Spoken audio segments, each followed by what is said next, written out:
It's Parachute 2014, and well, what a privilege to be talking to the one and the only Stan Walker!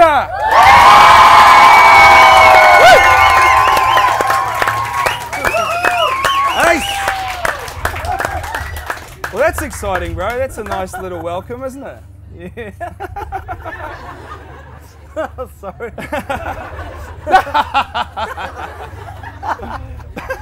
Oh, sorry. So, obviously we've just had the holidays, and it's your first Christmas and holidays in New Zealand for 8 years, I think. Yeah. How was that? Awesome. It was different years.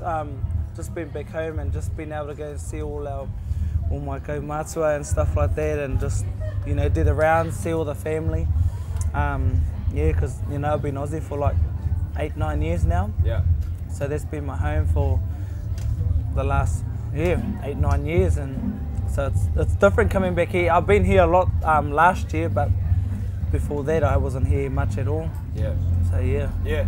So for someone who's been living under a rock, perhaps, and didn't see Australian Idol when you won, what was that whole experience like to just go to absolute stardom in Australasia? Oh, that was full on. Like I don't think I was. No, nobody's ever truly ready for something like that. I reckon God prepared me for it.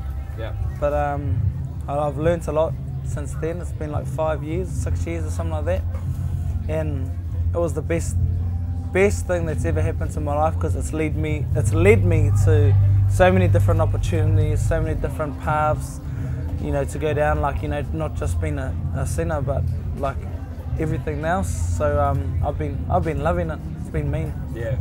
Tell us a bit about how you go, how you approach an album, because you've recently released another album. It's doing really, really well. It's an amazing thing, but you just continue to release these incredible songs. Was that something you were worried about after something like Idol, that you perhaps would be put into a box and it would be hard to break that sort of scene?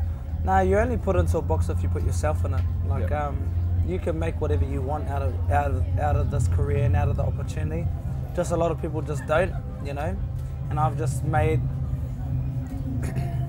taken a hold of it, you know, as best I can, to do what I can to be more than just a singer, but, you know, to be an artist, to be a songwriter, you know, doing like even acting and stuff like that. Not that I'm an actor or anything like that, or Flash, but just taking on the challenge. Yeah. And yeah, I've been blessed, you know, with everything that I've done so far. And it's only been, you know, in such a short amount of time. Yeah. So yeah, I love it. So when you got the opportunity to be a judge on X Factor New Zealand, was that just another thing that you just thought, yep, I'm going to have a piece of that, fantastic, another opportunity? Yeah, like, you know what, when somebody told me, I was like, yeah, but I didn't realise, like, what it was fully going to be, like, you know. And I learned, I think, more of that show than I have in the last like couple of years, like, you know, in terms of career-wise and managing your own career, and because basically we had to manage 3 artists, and it was such a challenge, man. It was like you had to be creative for somebody else, but 3 other people, and so that was awesome. It was hard and awesome. Yeah. Have we got any X Factor fans in the house? Yeah, that's Now, have Parachute pulled you in for Parachute's Got a Lot of Talent? Because they've got their sort of own version of the talent quest happening. Nah. You've nothing to do with that. No. I would have thought that you would have been one of the key judges. Oh, no, we're on the X Factor, not Got Talent. So, you know, if it was Parachute's X Factor, I would have been in there, but Got Talent can't do it. You can't do it, Got Talent. Yeah, that's right. Hey, actually, I wanted to audition for you now, if that's cool. Could someone bring my recorder out? No, I'm just joking. That would be very, very uncomfortable. Hey, something I really appreciate about you, and I'm sure the guys listening really love about you as well, is just that you're so open about who you are, both your family and also your faith, very real faith.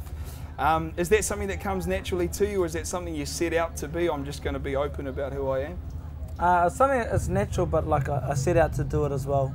I won't lie, you know, because at the same time, and you know, a lot of people, I've had a few different comments from a few different people, from church, from anywhere, you know, like different walks of life, and people have different views about how I go about my life and how I present my life to people. But at the end of the day, I think I can't be somebody else. And I'm a shameless person. Like, I'm pretty open about everything.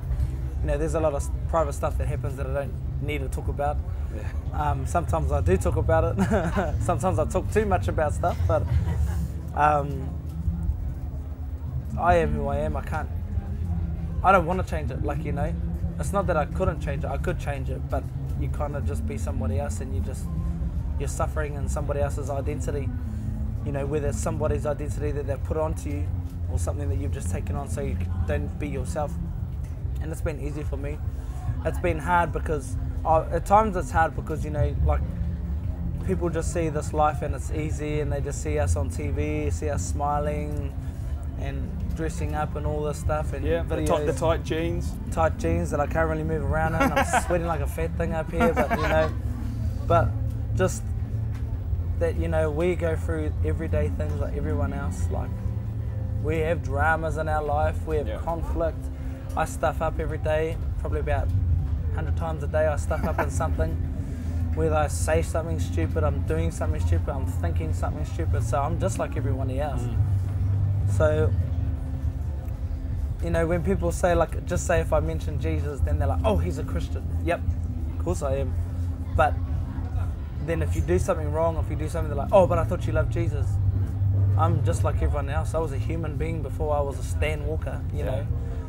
So, like, that's why I'd be so open, because I'm a real example, you know. I'm not the best example. There's a lot of great, even in this room, there'll be a lot of better people than I am, better role models than I am. But I'm a real role model. I don't show anything that I'm not, you know. So, yeah. That's awesome. If that makes sense. Yeah, that's awesome. That's worth a round of applause, isn't it? That's an awesome answer. Yeah. Hey, tonight, Saturday night, Parachute Music Festival, all your hits, the full band, dancers. That's nice. So the whole band, the whole thing, lots and lots of hits. But then tomorrow night, I'm particularly excited about hearing you lead worship and doing a worship set. That must be a really nice thing for you, because how often do you get to do that at, say, a standard festival? I actually get to do it all the time, because my songs are my worship to God. Yeah. Because it's so funny, because people, when they see stuff, they see the secular market and then there's the gospel. The whole music was created by God for Him. So it doesn't matter how I'm singing, where I'm singing it, who I'm singing it to. At the end of the day, this is God's gift to me, and I'm giving it back to Him through people. If anything, I've got the best opportunity, because I'm sharing it with people that don't know Jesus, or anti-Jesus, or even hate that word Jesus. So I've got the greatest platform to worship on, you know.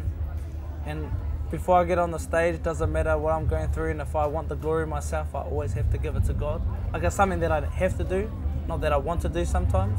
Sometimes I want to get on stage and I want it to be about me, but it just doesn't go like that, and God never put me in this position to go like that. So, but I am excited though about tomorrow night, because that was my first passion, is worship and stuff like that. But I've learnt that all my music, even if I'm talking about a girl, the music, my voice, singing it, goes back to Him anyway. So yeah, I'm excited. Now, if you're lucky enough, blessed enough to be doing this in 40, 50 years, still making music, what would you like to have achieved in your career? World domination. Nah. That I left a legacy for people to take on, you know. I don't want to, like, one day when I'm old and saggy, or when I die, I don't want to think that I left nothing or just left music. I want to leave people hope and life. My number one prayer before I go on stage, I pray about a lot of stuff, but for people, my prayer is that we will take hope in life. There's not enough hope these days, and it feels like that a lot of life is kind of dulled down. So my thing is just hope in life. That's what I want to leave. I want people, when they see my shows, yeah, it was me and blah blah blah, but well, I feel like I can do something. I want to love, or just be happy, you know. That's awesome. Well, it's been awesome talking to you. Thanks so much for your time, bro. Ladies and gentlemen, Stan Walker. Thanks, bro.